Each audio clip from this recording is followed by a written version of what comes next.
నమస్తే, welcome to of the record.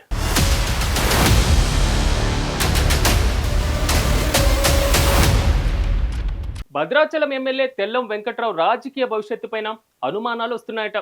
BRS నుంచి గెలిచి కాంగ్రెస్ పార్టీలో చేరిన ఆయన ఇప్పుడు స్పీకర్ నోటీసులకు ఏం సమాధానం చెప్పాలో అర్థం కాని పరిస్థితి ఏర్పడినట్లు తెలుస్తుంది. అంతేకాదు, ఒకవేళ ఉప ఎన్నిక ఖరారైతే విజయం మీద బెంగ పెట్టుకున్నట్లుగా జిల్లాలో ప్రచారము జరుగుతుంది.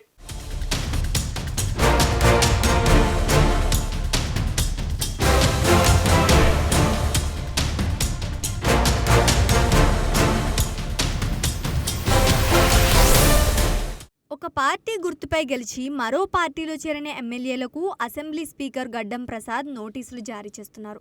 భద్రాద్రి కొత్తగూడెం జిల్లా భద్రాచలం ఎమ్మెల్యే తెల్లం వెంకట్రావు రాజకీయ భవితవ్యం మీద పార్టీలో తీవ్ర చర్చ జరుగుతోందట. మంత్రి పొంగులేటి శ్రీనివాసరెడ్డి అనుచరుడిగా పేరున్న వెంకట్రావు 2014 నుంచి రాజకీయాల్లో కొనసాగుతున్నారు. ఒకసారి ఎంపీగా, 2 సార్లు ఎమ్మెల్యే అభ్యర్థిగా పోటీ చేసి 2023 నవంబర్లో జరిగిన ఎన్నికల్లో భద్రాచలం అసెంబ్లీ స్థానం నుంచి బీఆర్ఎస్ అభ్యర్థిగా గెలుపొందారు.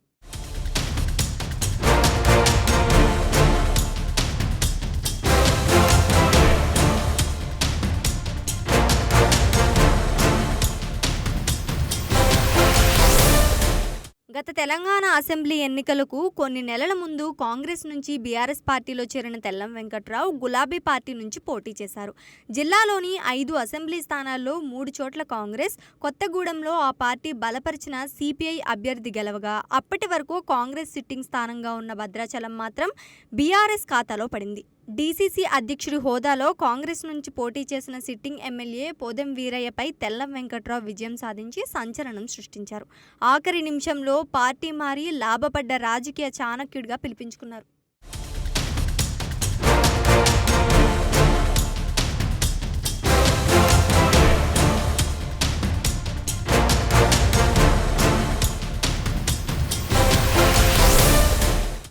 ఎన్నికల ఫలితాలు వెలువడినప్పటి నుంచే తెల్లం వెంకట్రావు కాంగ్రెస్ పార్టీలోకి వెళ్తారనే ప్రచారం జరిగింది.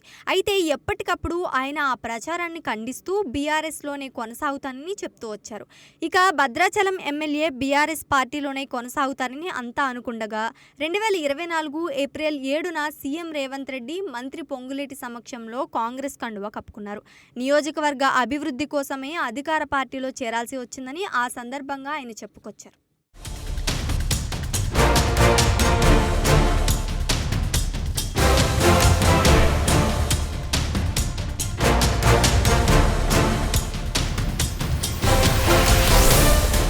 అసెంబ్లీ ఎన్నికల ఫలితాలు ముగిసిన 6 నెలల్లోనే బీఆర్ఎస్ నుంచి ఏకంగా 10 మంది ఎమ్మెల్యేలు కాంగ్రెస్ తీర్థం పుచ్చుకున్నారు. దీంతో పార్టీ మారిన ఎమ్మెల్యేలపై వేటు వేయాలంటూ ముందుగా అసెంబ్లీ స్పీకర్, ఆ తర్వాత హైకోర్టును బీఆర్ఎస్ ఆశ్రయించింది. అనేక మలుపుల తర్వాత ఈ అంశం సుప్రీంకోర్టుకు చేరింది. దీంతో బీఆర్ఎస్ ఫిర్యాదుపై విచారణ చేపట్టాలంటూ సుప్రీంకోర్టు స్పీకర్ గడ్డం ప్రసాద్ను సూచించింది. ధర్మాసనం ఆదేశానుసారం విచారణకు రావాల్సిందిగా పార్టీ మారిన ఎమ్మెల్యేలకు స్పీకర్ గడ్డం ప్రసాద్ నోటీసులు జారీ చేస్తున్నారు. ఇదే ఇప్పుడు తెల్లం సార్కు ఇబ్బందిగా మారుతుందట. ఏం చెబితే ఏం జరుగుతుందన్న భయం ఆయన్ని వెంటాడుతున్నట్లు తెలుస్తోంది.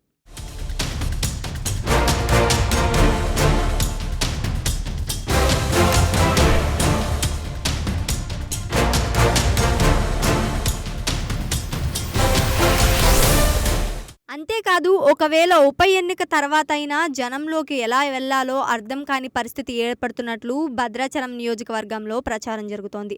ఆయనకే కాదు, ఆయన వెంట తిరిగే అనుచరులు కూడా ఇబ్బంది పడుతున్నట్లు తెలుస్తోంది. ఓవైపు బీఆర్ఎస్ నుంచి గెలిచి కాంగ్రెస్ పార్టీలోకి వెళ్లడంపై గులాబీ కార్యకర్తలు గుర్రుగా ఉన్నారట. ఇక మాజీ ఎమ్మెల్యే పోదెం వీరయ్య తన అభ్యర్థిత్వం మీద పార్టీలో రచ్చ చేయడం ఖాయమని తెల్లం గమనించారట.